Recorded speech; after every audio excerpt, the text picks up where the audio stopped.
Yung mga Koreano po, nasa Korea ba po sila? Putang ina mo. Aling Mirna, may tanong po ako.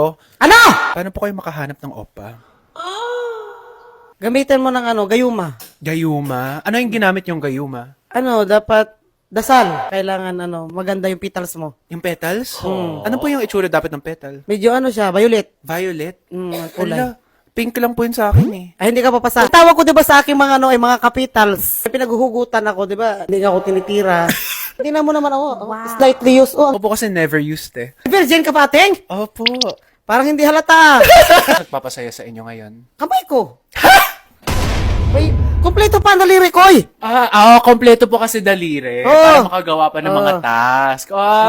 May laruan din ako. Ano po nilalaro nyo? Dati may laruan ako, kulay pink. Ngayon naman parang violet. Kaya po sabi nyo, daligan ng petal gamit ang pink na ano. Vibrator. Ang tagal mo eh.